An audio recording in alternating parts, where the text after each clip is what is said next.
three-star civil servant who's based in Kyiv, is a member of NATO and has got capabilities. Now they work together under the UDCG to develop resources in Ukrainian society. And then specifically for us,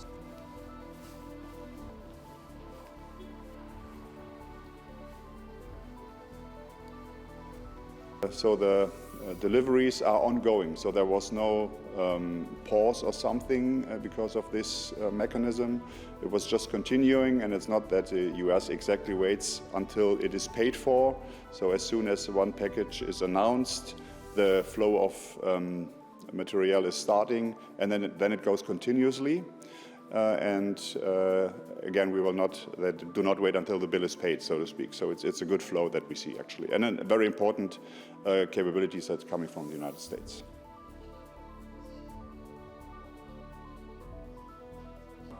And it's never enough, but at least it's enough to keep Ukraine in the fight, and that is what we see almost on a daily basis. We see the Russian advances just proceeding very, very slowly, with a huge amount of human beings falling, a lot of dead soldiers on the Russian side, and a lot of casualties on the Russian side.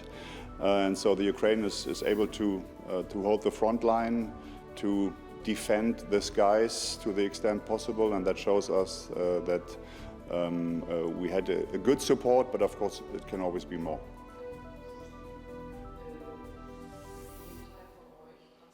So my biggest wish would be that we have this continuous flow of material. So it's not helpful if we have peaks in the deliveries. So what we were really asking for is firstly transparency, so that we know quite in advance what is coming, and then that we can keep this continuous flow to really also give the Ukrainians a perspective they can plan on. So the operational planning based on continuous and transparent deliveries coming from the Western supporters. I think that's really my biggest wish and my biggest concern at the same time, that this is continuing.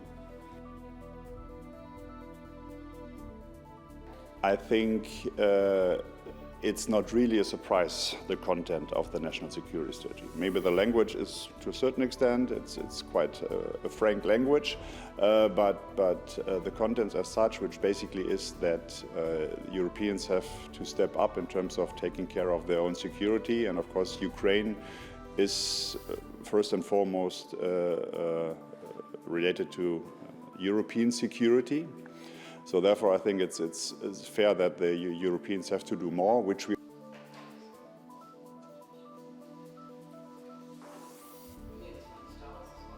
I think we as Europeans did not enough in the past. That's, I think, also a fact, and therefore we have to step up.